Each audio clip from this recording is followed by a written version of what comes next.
Can you guys hear that? Who drills on the ceiling? Okay, I hope it's done. Oh. Okay, done. Anyway.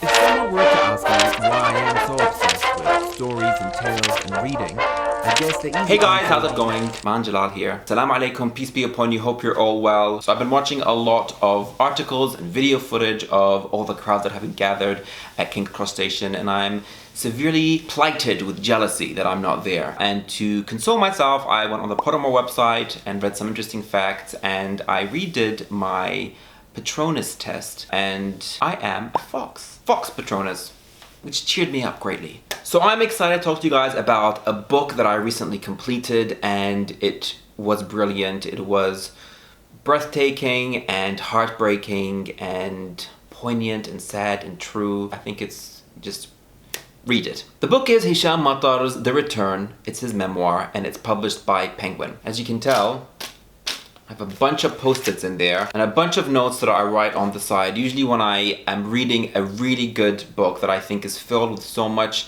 information and so many talking points, I can't help but like stick little post-its everywhere and write on it. And some people think, why are you ruining your book like this? But I don't think it's ruining it. I think it's just, I don't know, it's my book, I'll do what I want with it, okay? Also, by the way, guys, I was a guest on a radio show last weekend, talking of books on Dubai Eye. I was a part of the Arabic World book slot where I discussed this book, The Return by Hisham Matar, and some other great books by Arab authors. I'm gonna put a link down to that podcast below, and you guys can have a listen and after you watch this video and let me know what you guys think. Anyway, so for those of you who might not know him, Hisham Matar is a Libyan writer who lives now in London. He's lived in Egypt and the States, and I think he spent most of his adolescence really and studying years in London. I'm sure you've heard of his first novel, In the Country of Men. It was longlisted for the Man Booker Prize in 2006. His second novel, The Anatomy of a Disappearance, which I think is a great title, came out in 2011, and a lot of people thought it was semi-autobiographical, but I think Hisham Matar has sort of denied that. So in this year, in 2017, Hisham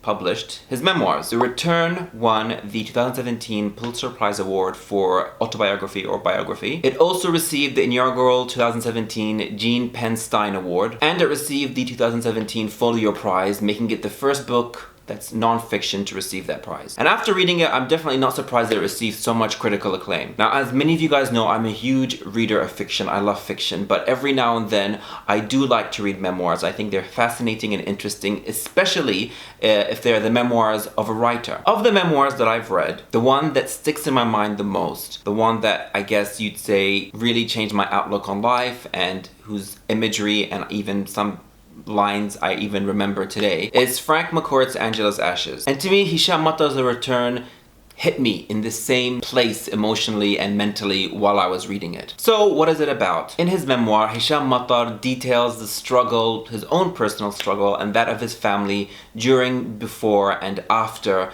the political exile of his family from Libya, and specifically the disappearance of his father, Jabal Allah Matar. Now, his father was a very successful and well-respected businessman in Libya. He was also a political activist, I suppose you'd say. He was very against the Gaddafi regime, and he was accused of being a reactionary to the regime and was forced to flee with his family out of Libya in 1979 when Hisham was 12 years old. So the family moved to Egypt and stayed there, and eventually Hisham left to boarding school in London and eventually studied architecture there. Then in 1990, when Hisham was still in London, his father was kidnapped from Cairo, and the family have not seen him since. They haven't heard from him at all, except once in this period of time, which was in 1996, when they received some handwritten letters that detailed that he was given to the Libyan government and that he was in a notoriously famous prison in Libya called Abu Slim. Throughout the memoir, Hisham Matar takes us on a journey of him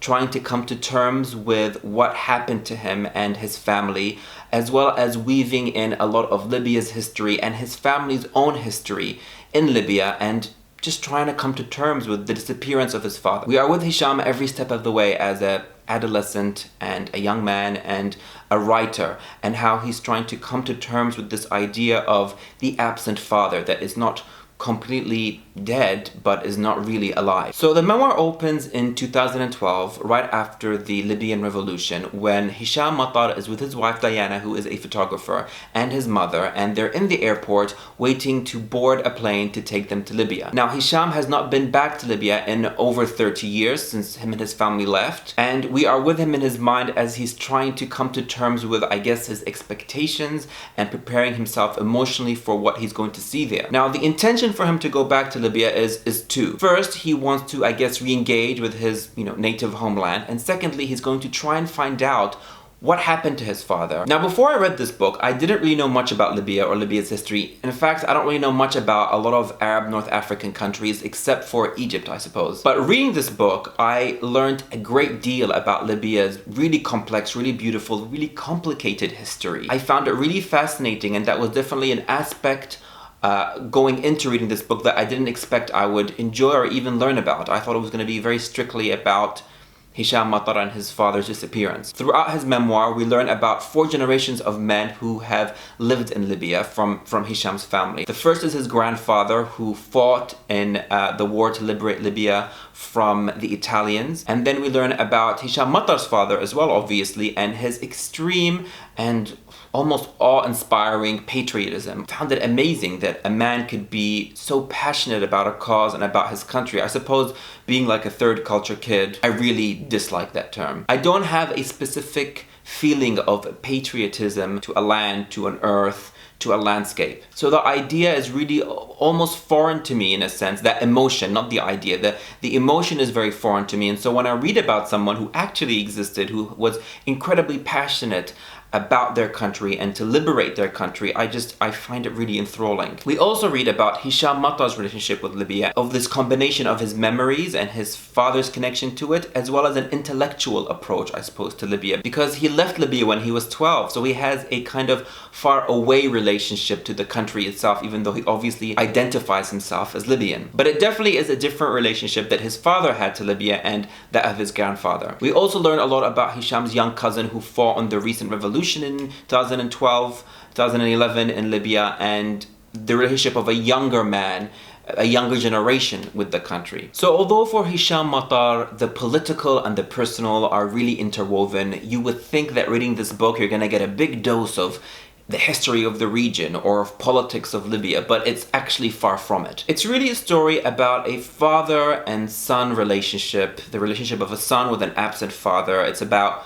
grief and closure and trying to come to terms with something that is in fact quite unnatural, I think. We are with Hisham not only as he's trying to discover what happened to his father, but also of him finding out the different facets of his father and who he actually was, or the parts of him that he didn't know. And I think that's a very relatable, universal kind of journey, because none of us really know our parents that well. We think we do, but then eventually end up learning and finding out different facets about them, which makes up completely a whole different person than we thought we knew. Hisham goes into great detail to describe some really amazing attributes about his father, as well as pointing out the similarities that they had.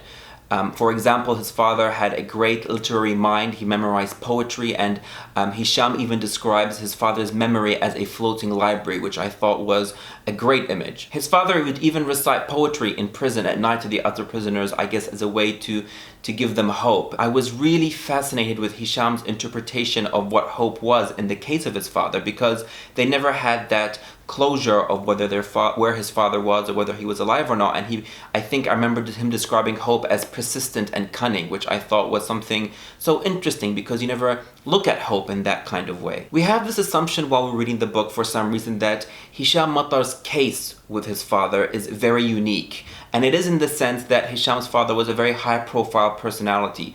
However, when Hisham returns to Libya and he's talking to people and families, we really understand the scope and the devastation of this problem of men disappearing from families. Some stories are just paragraphs long, but they really stick with you. So I want to spend a couple of minutes to talk to you guys about how Hisham Matar wrote The Return. It's not written in the traditional linear sense, meaning that chapter 1 doesn't begin, I was born, chapter 2, my 5th birthday, chapter 3, our political exile. The structure is quite complex and it's not linear. We're moving back and forth in time from Hisham Matar's childhood to his grandfather's time, to him in the present moment, to to stories about his father within each chapter. Despite that, we're never lost. We always know where we are. Everything is woven and flows quite flawlessly throughout these time streams or time slips. It's like we're going through a journey in Hisham Matar's memory and his time and his thought process as well. I don't know how to explain this point or how to reiterate it, but the memoir is really quiet, and it has a really strong power in its quietness. We're not confronted with like an abundance of emotions and lamenting. And I keep saying this as a point to people when I discuss this memoir, because I think it's a point that really struck me when I was reading the novel. Hisham Matar's ability to discuss these very private and intimate thoughts and details about his life with a distance. It's not saying that he was cold about it when he was writing it, not at all, but the fact that he was able to look at all of this and write about it with clear vision, analytically, objectively, but also subjectively. It was as though he was writing about himself and not writing himself, if that makes any sense. I think all of that, the way in which he wrote, the manner in which he has a distance from his own emotions and being able to analyze them and write them in a both objective and subjective way, is a real feat, I think, to Hisham Matar, not only as a writer, but as a storyteller as well. Something else that Hisham Matar does in this memoir that he does flawlessly is how he describes great political events like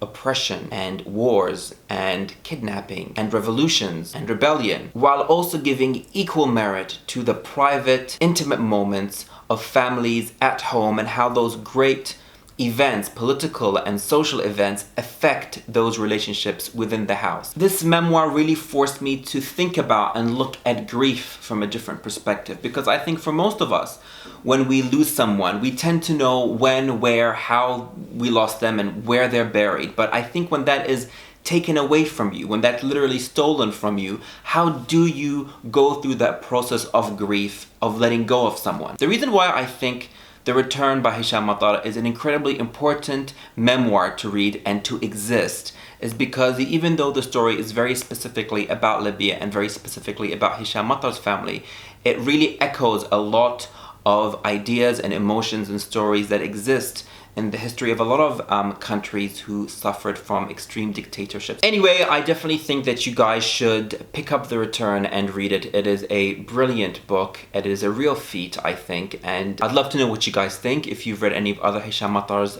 novels or his books, please let me know. Comment below on this video. I'd love to hear your thoughts and your opinions on this book and other books like it. Could you recommend some to me? I'd love to know. Please subscribe to this channel. I'd really appreciate it. And if you like this video, also share it. You can connect with me on several platforms, you know the drill, Instagram, Twitter, and Facebook, or you can go on my website, manofthehour.com. Ciao! If someone were to ask me why I am so obsessed with stories and tales and reading, I guess the easy answer would be because I'm a writer. I hate sounds like that.